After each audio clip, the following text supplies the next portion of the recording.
She was named Rita, a young woman whose name alone made criminals uneasy, a name that carried both fear and respect wherever it was spoken. Miss Rita was a chief superintendent of police, CSP, a woman who placed her duty above everything else. Her work was her greatest priority. She was known across the force as the only policewoman who could solve a case in minutes. The moment a file landed before her, she would glance through it once and calmly tell her colleagues exactly what had happened. She could describe how a criminal broke into a house, how the victim was approached, and what mistakes were made along the way.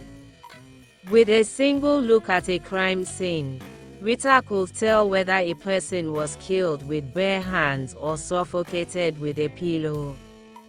Because of this rare gift, countless cases were handed to her, and she never disappointed. She solved each one with such ease that it felt as though the case had never been complicated to begin with. Files that had frustrated her colleagues for years, cases no one could crack, were solved by Rita in less than 30 to 40 minutes. This earned her the admiration of higher ranks, who trusted her completely and reserved the toughest cases for her alone. To understand the story of Rita, we have to go back to a few years ago when she was nothing but a mommy and daddy's girl. Rita was born to Inspector Ezekiel Adewale and Sergeant Grace Adewale, both police officers who served faithfully for years. Yet, despite their dedication, they had never solved a single major case, not even one. Because of this, people mocked them openly, laughing behind their backs and calling them useless. Rita was only a little girl then, but she noticed everything. She saw the way people spoke to her parents without respect. She felt the shame in their silence and the weight of their unrecognized efforts. One day, with the seriousness of someone far older than her years, Rita made a promise to her parents. She told them she would become a police officer. She promised that one day, people would hear her name and tremble.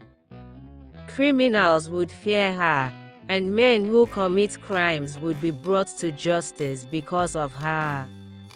After graduating from the University of Lagos, Rita proceeded to police training, where she distinguished herself with excellence. Years later, she was officially hired into the police force. From that very day, she never failed a single case. She never allowed a criminal to escape. With intelligence, instinct, and countless tricks of investigation, Rita succeeded where many had failed, bringing honor to a mother and a father who had never won a case in all their years of service as police officers. One morning, Commissioner of Police, CP Ekundayo Balogun, a tall man with sharp eyes that seemed to pierce right through anyone who met his gaze, invited Rita to his office. Known across the force for handling only the most dangerous and high-profile cases, his reputation alone made the airtime. When Rita arrived, the CP stood and gave her a measured nod. "Miss Rita," he began, his voice calm but firm, "first, let me commend you. Your work has been exceptional. There is no officer like you in this force." He handed her a thick file, the weight of it seeming to carry the seriousness of the case itself. "This," he said, "is a case that has confounded everyone.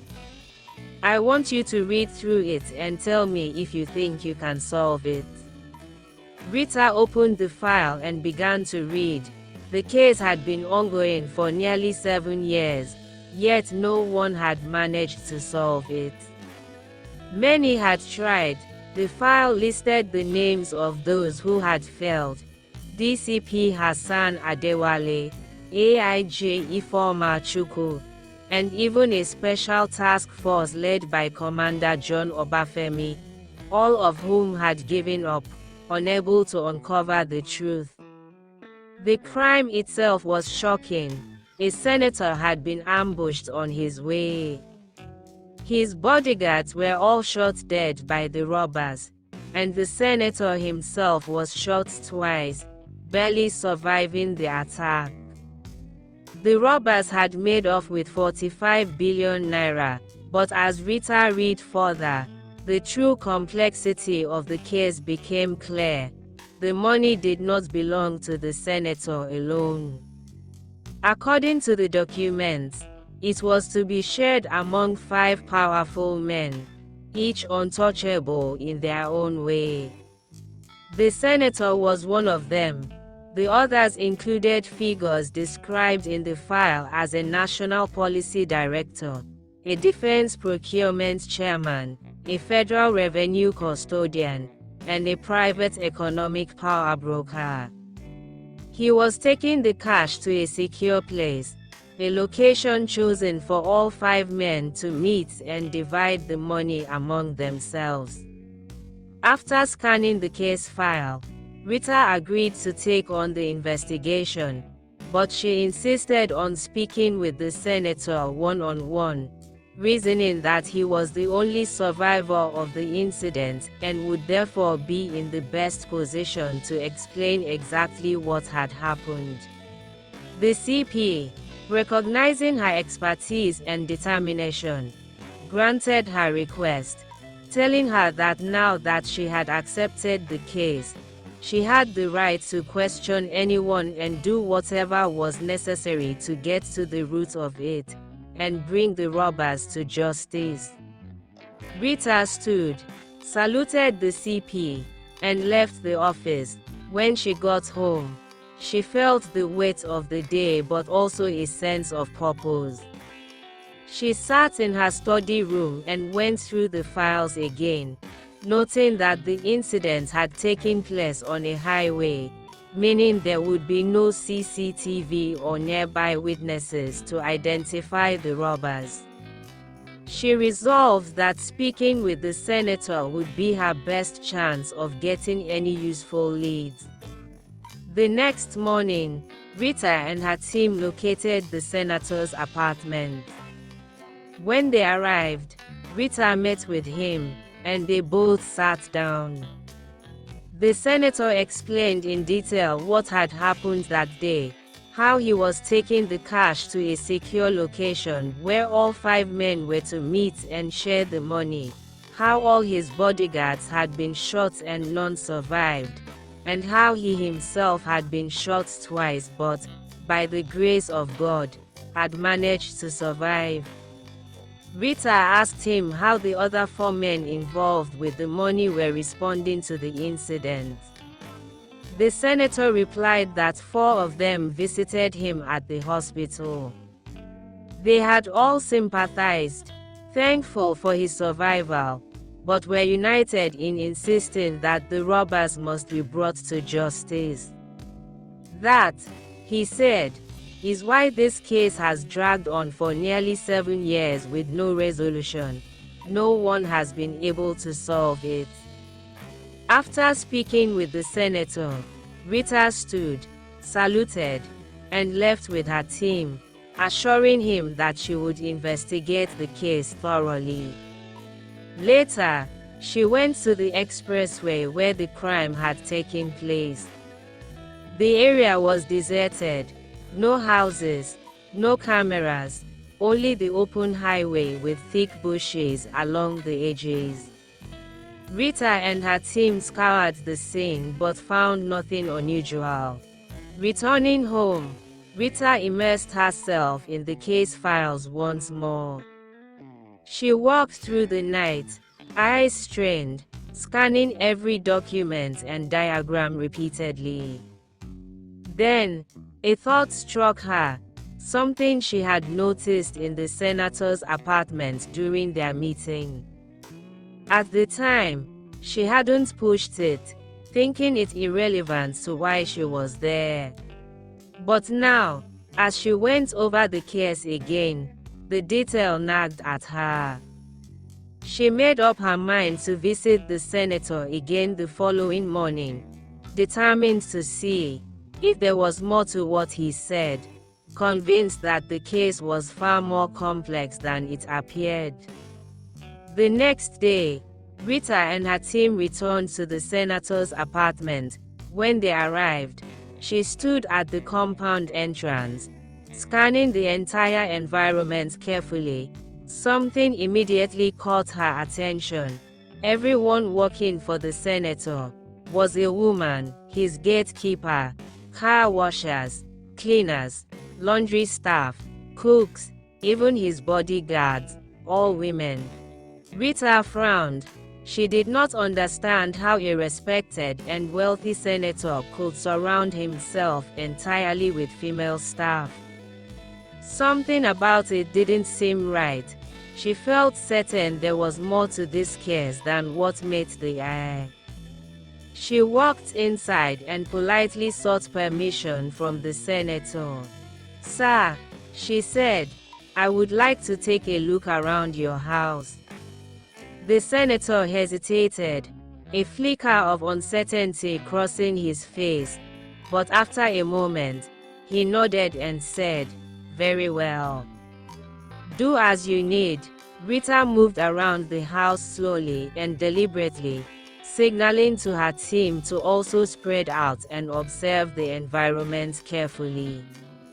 She could not explain it, but the senator's explanation of the highway robbery and what her instincts were sensing did not align. She continued walking, her eyes taking in every detail. The house was spotless. The air carried the unmistakable sense of wealth and money. Everything polished, everything in place. Yet the unease within her did not fade. When she stepped into the garden, Rita suddenly stopped. She looked around slowly, her senses sharpening. A strange feeling washed over her. Though the garden was clean and beautifully kept, Rita felt as though she was smelling blood. Not visibly. Nothing was spilled.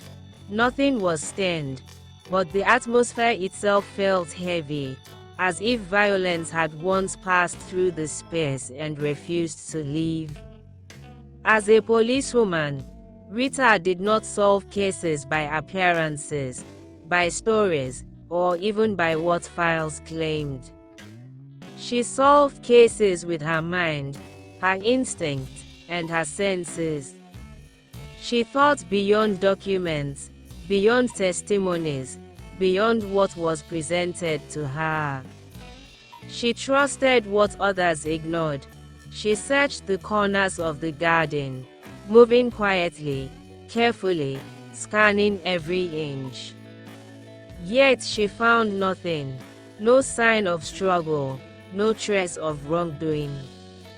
And still, the feeling lingered.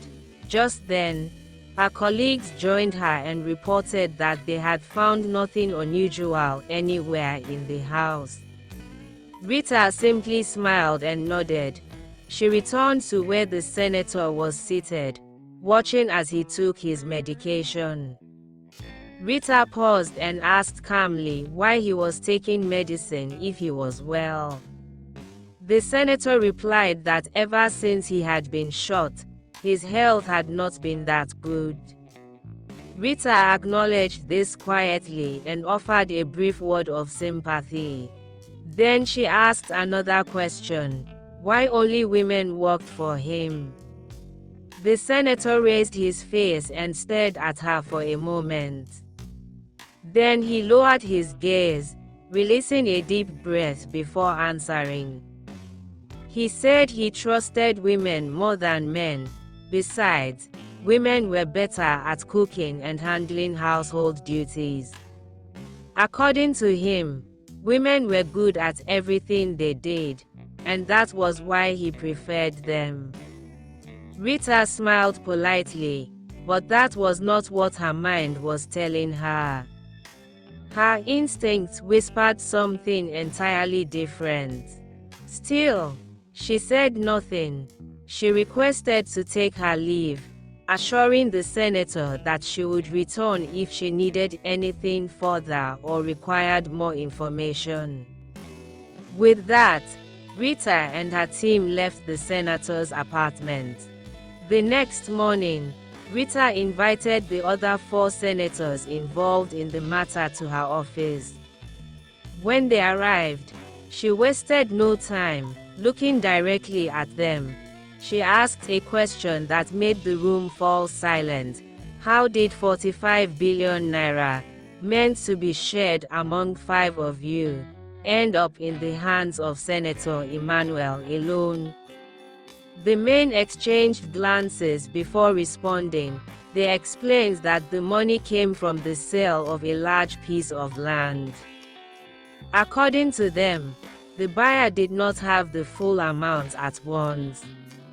Rather than collect the money in parts and risk confusion or double payments, they all agreed that Senator Emmanuel should receive the complete sum on their behalf and bring it to them so it could be shared properly. They said that Senator Emmanuel also contacted them when he received the full payment from the buyer.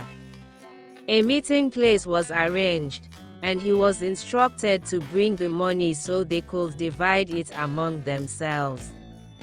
It was on his way to that meeting that news broke of his attack on the road. The senators pleaded with Rita to get to the root of the case and bring the robbers to justice. Rita listened carefully but replied calmly that she would not assure them of anything.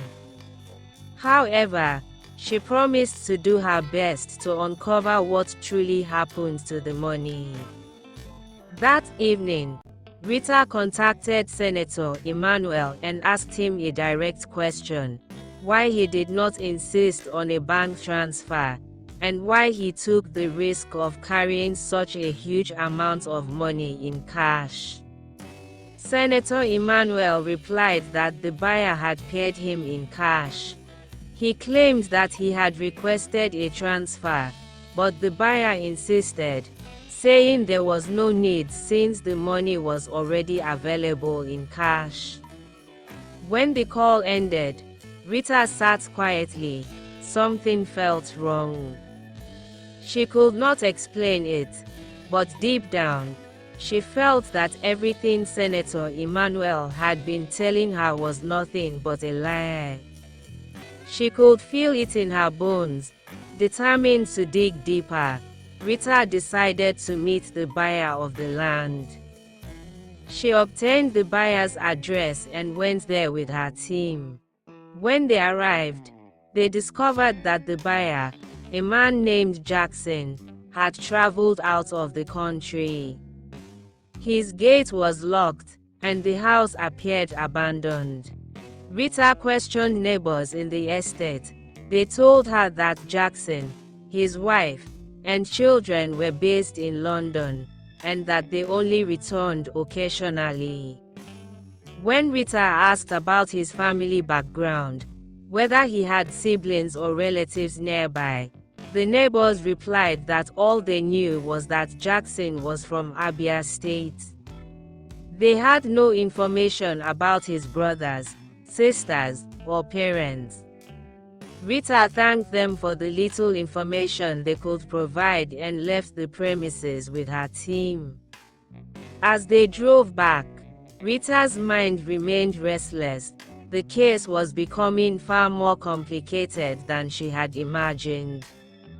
For the first time in her career, she felt she was facing the hardest and most dangerous case she had ever handled.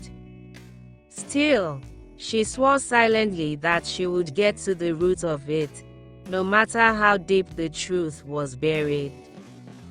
She instructed one of her junior officers to dig into Jackson's maternal family and report back to her as soon as possible. A few days later, the officer returned with results. He had successfully located the address of Jackson's mother. Without wasting time, Rita mobilized her team and headed there. When they arrived, Rita met Jackson's mother, an elderly woman with tired eyes. Rita greeted her respectfully, introduced herself, and presented her police ID. She explained calmly that they were handling a case that involved her son and requested that she help them contact Jackson. After a lengthy conversation, the old woman finally called her son and explained that someone from the police was present and wished to speak with him. She then handed the phone to Rita. Rita introduced herself and began speaking with Jackson. What he said next shocked her. Jackson told her plainly that he never paid the money in cash. According to him, the payment for the land was made through a bank transfer. Rita felt a sharp wave of anger rise inside her. Senator Emmanuel had insisted the money was paid in cash. She immediately requested that Jackson send proof of the transfer. She also urged him to return to the country, explaining that his physical presence was urgently needed, as he was the only one who could confirm how the payment was made. Jackson did not refuse. He assured her that he would return and testify that the money was transferred and never handed to Senator Emmanuel as cash. After the call ended, Rita saved Jackson's number for future contact, thanked his mother for her cooperation, and left with her team. They went straight to Senator Emmanuel's residence. When they arrived, Rita demanded to go through Senator Emmanuel's phone. The senator reacted angrily. He shouted, accusing her of turning the investigation against him. He reminded her that he was the victim, the one who lost money and nearly lost his life. He questioned why she was searching his house, questioning his staff, and now demanding access to his phone. Rita did not argue. She quietly snatched the phone from his hand, muttering that she was only doing her job. She searched through his messages and checked his computer but found no record of any bank transfer from Jackson. Then she stepped closer, looked him straight in the eyes, and asked calmly whether the money was paid in cash or by transfer. The senator hesitated. His lips trembled before he replied, insisting it was cash. Rita smiled faintly and repeated the question again, pressing him. Are you absolutely sure that such a huge amount of money was paid in cash and not transferred? This time, he responded firmly that it was cash, not a transfer. Without another word, Rita turned and walked toward the garden, the same place where she had earlier sensed something wrong. Her team followed her. She crouched, examined the ground carefully, scanned the surroundings, then slowly stood up and smiled. One of her colleagues asked if she had discovered anything. Rita replied calmly that she had seen everything and had figured out exactly what happened. For now, she said, the only evidence they had was the bank transfer slip Jackson sent and Jackson's willingness to testify. She added that she still needed one more piece of evidence. When one of her colleagues asked what the evidence was all about, she did not respond but ignored the question. She returned to where Senator Emmanuel was seated and demanded access to the CCTV footage in his house. The senator erupted in fury. He accused her of invading his privacy and declared that he would not allow her to go through his CCTV footage. He insisted she was supposed to be hunting the robbers on the highway, not turning his home upside down. Rita said nothing. She signaled one of her officers, who produced a search warrant. Rita took it and placed it before the senator. He went silent. Rita and her team proceeded directly to the CCTV control room. When they played the footage, something was clearly wrong. There was no recording for the day of the incident. Every other video was available, but on that particular day when the senator was supposed to deliver the money, the video for that day was missing. Rita gestured for the officer handling the system to step aside. She told him she would take over. Rita was not only brilliant at investigations. She was also highly skilled in digital forensics. As she navigated the system, she quickly realized that the footage had been deliberately deleted. She knew she had to retrieve it, no matter what it took. Rita worked on the computer for what felt like hours. At one point, the senator's secretary stormed in, demanding to know why they were taking so long.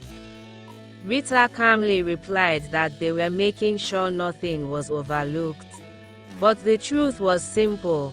Rita was trying to recover the deleted footage. After hours of working on the laptop, Rita finally recovered the particular footage she needed. The moment the screen flickered and the missing video appeared, a faint smile touched her lips. She quietly copied the file and secured it. That was the last evidence she needed.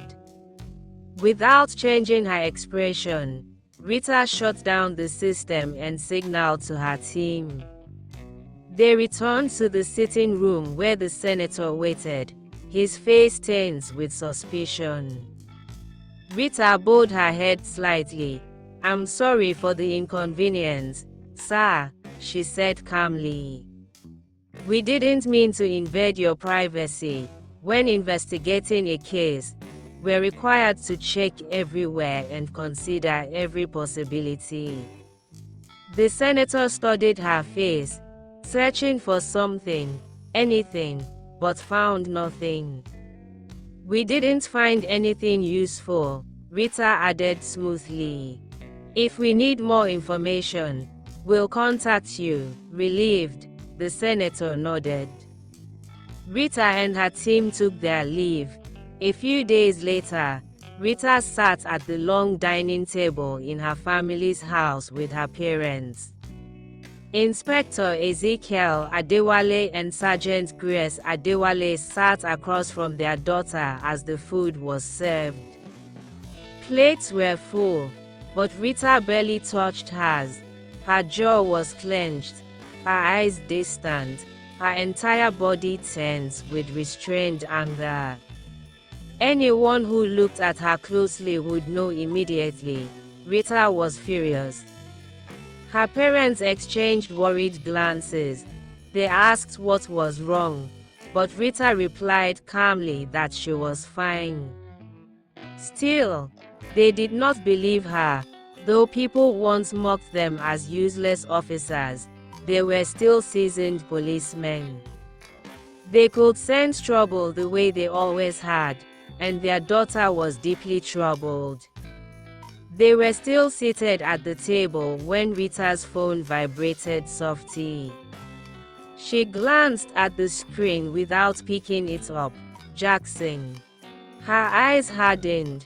She answered immediately. Jackson informed her that he had returned to the country. Rita did not hesitate. She warned him sternly not to step out of his house. not to alert anyone of his return, and not to speak to anyone, no matter who contacted him. "I'm coming to you right now," she said before ending the call. Within minutes, Rita gathered her team. Without delay, they drove straight to Jackson's apartment. When they arrived, Rita met Jackson face to face for the first time. He sat across from her, visibly nervous but resolute. Jackson explained everything clearly, repeating what he had already told her on the phone. The money was never paid in cash. Every kobo was transferred through the bank. "I'm ready to testify," he said firmly. "I will say the truth anywhere, anytime."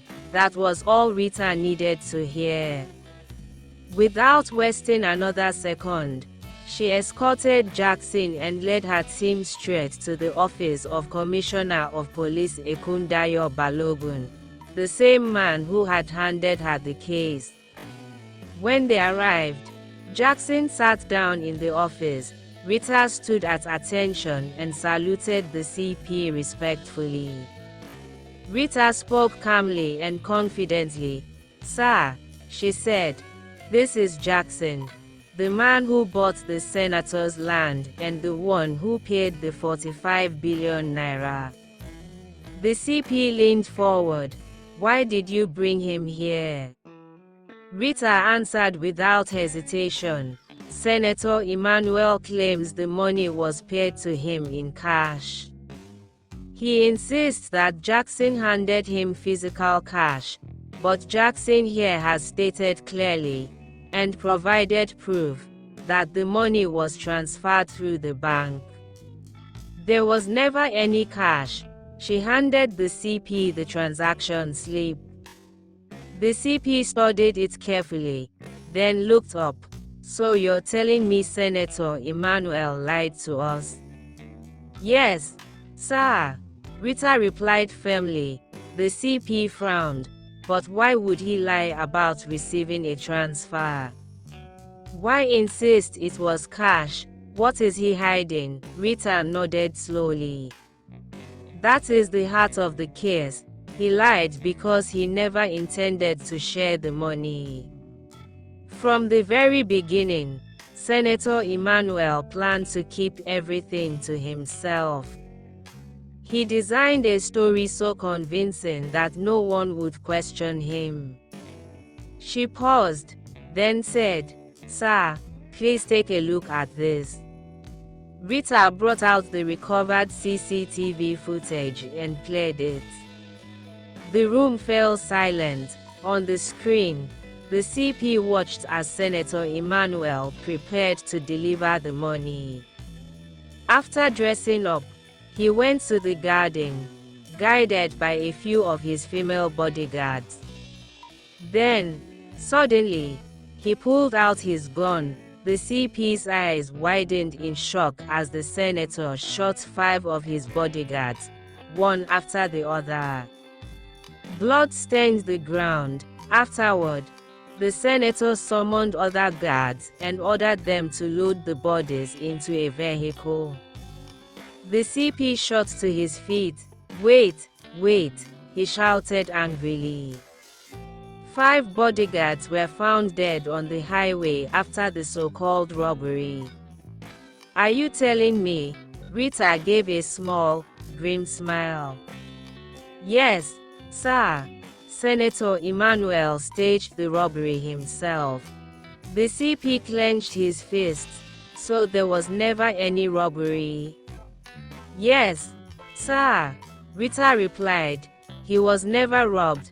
The entire attack was staged so the other 4 men would believe the money was lost. He knew that once blood was spilled and he appeared wounded, no one would dare question him." She continued calmly. "He even injured himself deliberately, using a controlled, non-fatal round to make it appear as though he had been shot." The CP shook his head in disbelief. "He killed his own guards. staged a highway ambush, lied about the money, and watched while the nation searched for imaginary robbers for nearly 7 years, Rita said. Everyone was looking far away, sir, when the criminal was right in front of them. She went further, revealing how Senator Emmanuel had committed multiple crimes over the years, using the women working for him as cover. The female staff were not ordinary workers. They were tools, used to move money, gather information, and conduct illegal dealings, knowing they would never be suspected. The CP slowly turned toward Rita, stunned. Then, he stood up and saluted her. "You are truly something else, CSP Rita," he said. "Your mind works where others cannot reach."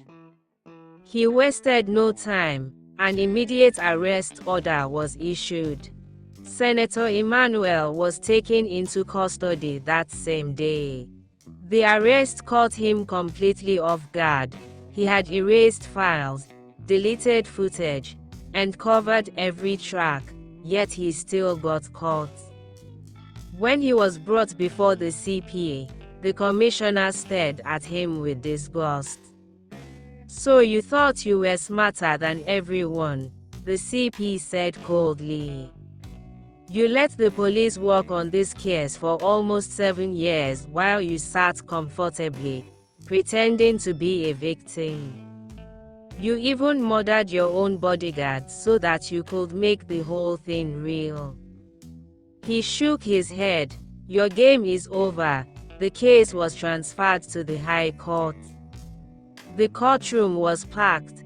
The 4 other powerful men were present. Jackson testified, Rita testified, the CP was there. The evidence was overwhelming. The judge found Senator Emmanuel guilty on multiple counts: murder, armed robbery, staged, financial fraud and embezzlement, and obstruction of justice. Before sentencing, all stolen funds were recovered. Senator Emmanuel was forced to repay the other senators' money, the same money he killed for. His properties, accounts, and assets were seized. Then judgment was passed. He was sentenced to life imprisonment. As the gavel struck, silence filled the courtroom. Justice, though delayed, had finally been served. Rita stood quietly as people whispered her name with awe. What others could not solve for years, she uncovered with instinct, patience, and courage.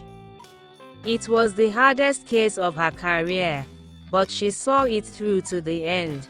She became known across the nation as the greatest policewoman of her time, the officer who solved the impossible. More importantly, she restored honor to her parents, 2 officers once mocked and forgotten. Through their daughter, their legacy was redeemed, and so, the name Rita became legend, a name criminals would forever fear. The end.